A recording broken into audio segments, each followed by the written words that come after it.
Magnificent record. Welcome, Rich Afric Magazine. Rich Afric Magazine.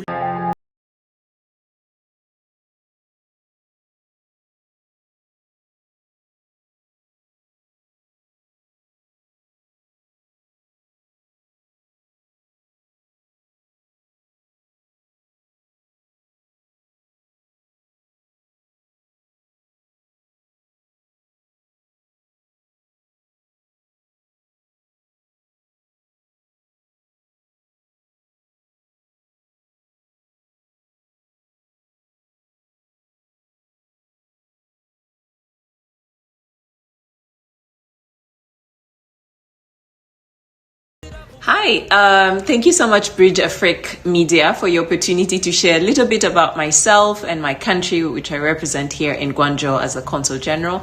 My names are Ambassador JUDYTH NSABABERA. I have been here as I was appointed ambassador back in 2021. And I've been in the diplomatic field, I say give or take 13 years, working closely with the United Nations, peacekeeping, operations, and disarmament. Those were the areas where I focused on.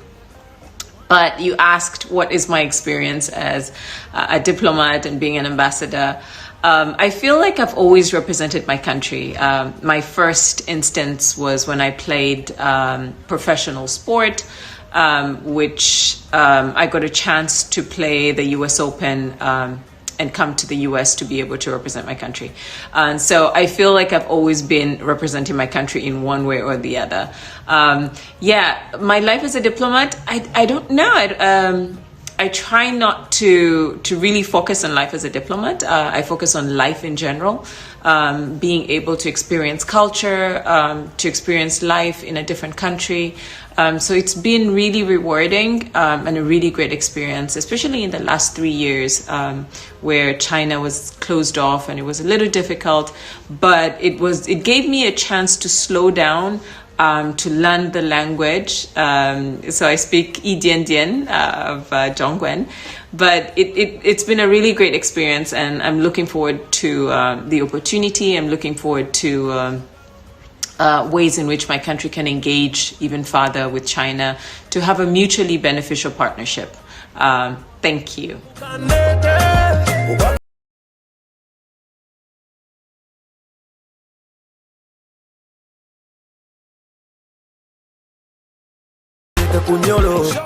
Interesting question. The Belt and Road Initiative is celebrating 10 years since its initiation.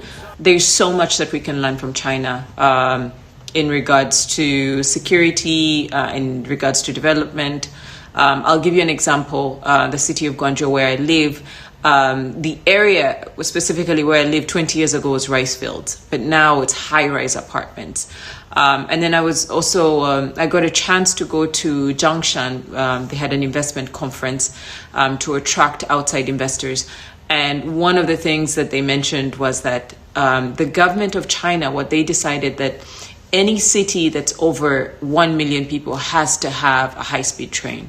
So these initiatives that come from the government and are initiated in the different cities are ways in which, as Uganda, I'll say, for example, can learn better, but also in the infrastructure.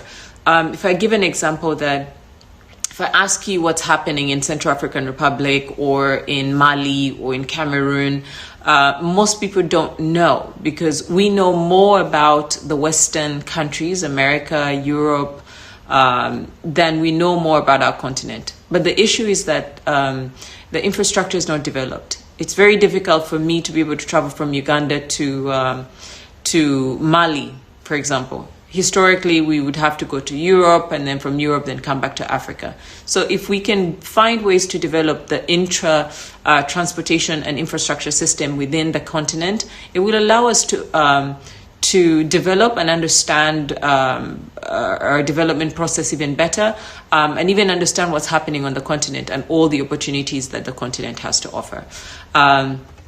So for me, I look forward to an instance where I could just get onto a high-speed train and be able to travel all through Africa. Places where I could travel to in Africa where I don't need a visa. For us to be able to communicate that way, I think that's the best way for us to be able to promote development in Africa, but more so to learn about what's happening in China and how China has been able to develop.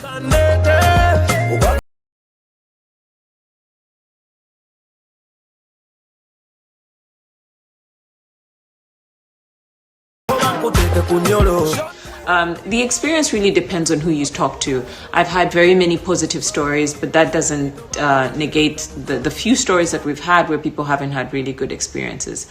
I think what's important is one, to understand that you're in a different country, and it will take some time for people to understand you and be able to integrate, to have you integrate closely. I encourage people to learn the language, the culture. That's one of the things that I focused on when I first came to China. Where do I get Chinese lessons? Because if I can greet somebody in their language, that's one step closer to integrating. Food is also an important component of the Chinese culture, being able to eat their food. I've seen places where I go and I'm using chopsticks, and they're really quite impressed and saying, wow, you can use kwizi. So I think that the experience varies from one person to another in regards to how to their lives here in China. So I wouldn't take one negative story and equate it to everybody, but we have really good experiences. I'll give an example. We have a social media sensation called Rose in China. She's been married to a Chinese man for the last 8 years. They have a little boy, and she's got this channel that has attracted so many people following her life, right? And so that's a good experience. That's a good story to share. So the experience of Ugandans in China varies really from who you talk to, what they're doing in the country. They're Ugandans who are married to Chinese people whose families have accepted them. So I think that overall, I think that the experience is great, but there needs to be more that we can do for people here in China to understand who we are, to accept us as Africans or Ugandans or people of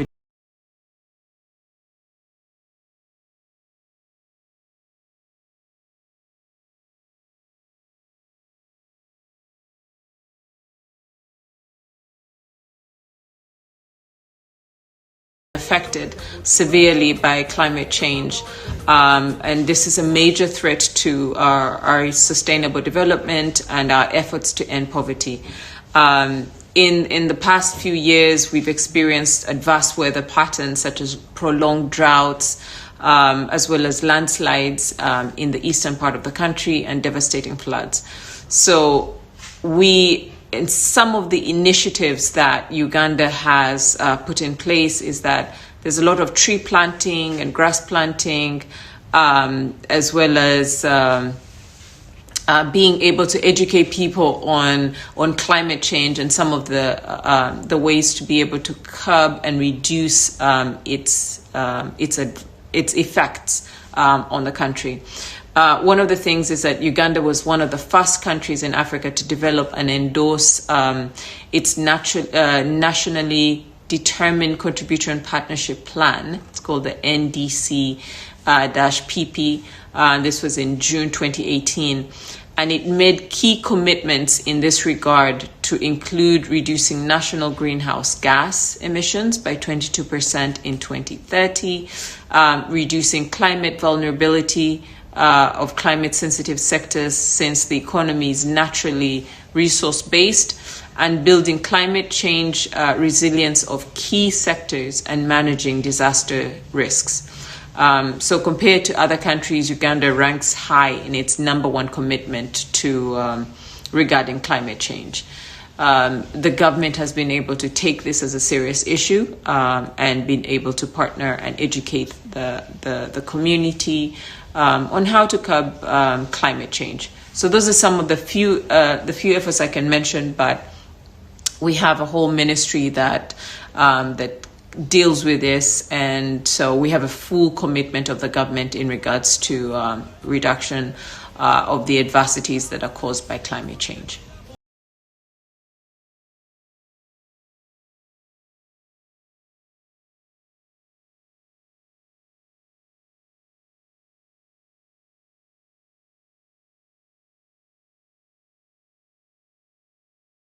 About the xenophobic attacks. But if I will speak for Uganda, I'll tell you that Ugandan people are one of the kindest, most welcoming people that you'll meet on the continent. And we're very proud of that. And when I tell people to visit Uganda, I tell them to visit because of the people. The natural resources, the beauty, everything else that you can experience in Uganda is secondary to the wonderful warmth that you get from the people of Uganda. We value our visitors. Maybe there are isolated incidences where, you know, somebody doesn't have a good experience, but all in all, generally the government doesn't really have to do much to ensure that people are kind and people are warm. It's just naturally what Ugandan people are doing. But what the government is doing is making sure that security is a #1 priority. Our president, security is a #1 priority anywhere you go in Uganda. We protect our investors, we protect our visitors, we protect our country, and we make sure that anybody who's in our country has a safe stay in the country. So that is a #1 priority for our country.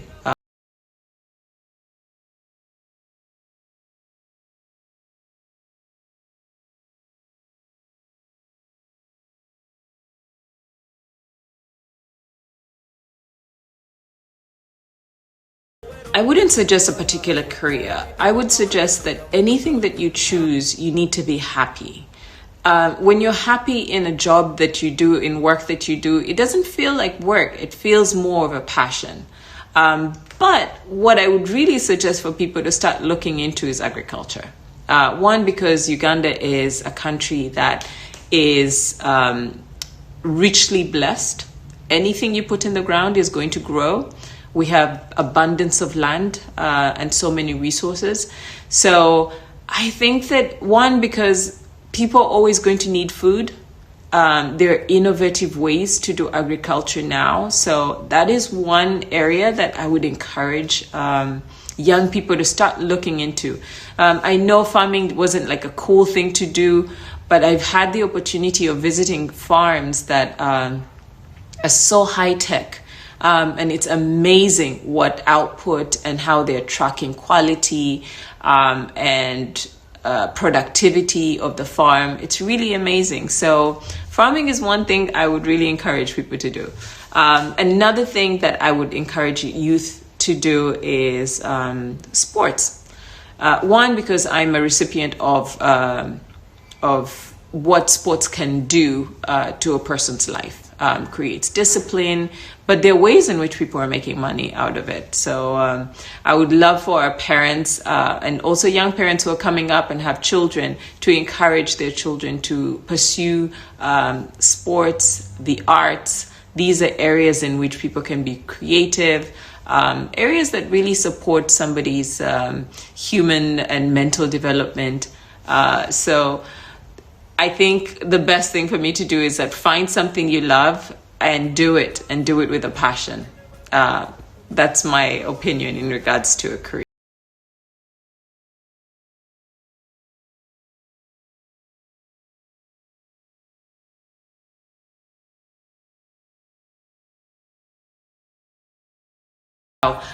I'll tell you, Uganda is the easiest country you can travel to. We've been doing visas on arrival for a very long time. And now to even make your travel and experience in Uganda and arriving in Uganda even more seamless, we have the e-visa. So you apply for the visa online, and then you arrive in Uganda, it's already processed, it's in the system, it takes a shorter time for you to go through and get your stamp and be able to experience Uganda. So that's something that Uganda has always done. And I think our country, our government, our leader, our president always saw that it was a priority for people to come, to have an easy way to access Uganda. So we've always been doing visa on arrival. I'm excited at the partnerships that Uganda is building with other countries to allow visa-free initiatives. That's a good thing. We hope that for Ugandans traveling to South Africa at some point will be able to travel without getting a visa. They just need to buy a ticket and go. You can travel to Ghana without a visa. There are countries in Africa where you can travel to without a visa. So that's exciting. But in regards to traveling to Uganda, that's the easiest country you'll visit. So get your ticket, go online, apply for the visa online. You arrive in Uganda and the visa is there. So, yeah. But also one thing I want to mention is that we have a visa that you can apply for. It's the East African visa. You can apply for and be able to travel through 3 different countries at once, at any one time or during your trip. So you can, this visa you can get, I believe it's about $100.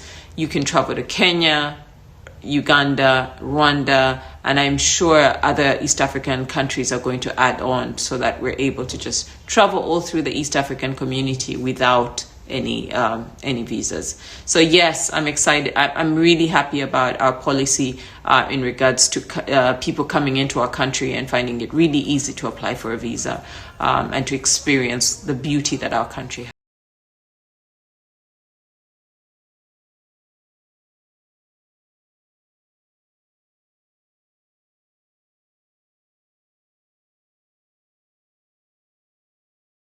Applaud you for doing this, and thank you so much, because we need more positive media about Africa. We need more stories that are told by ourselves. There's a saying in African, there's an African proverb that says, until the lion learns to tell its story, the story will always be glorified by the hunter, right? So the hunter will always be the winner. And I think for a long time, we've had people telling our stories. And it's important for us to be able to control the narrative about our continent, about Africa. And so I really want to thank you so much for being able to tell stories about what Africa truly is, and also the opportunities that are available. And most especially in China, where most times people haven't had the experience of actually going to Africa. And those that have only gone for business. We're trying to increase more Chinese people coming to Africa and to Uganda specifically as well, to travel as tourists. There's a lot that Africa has to offer.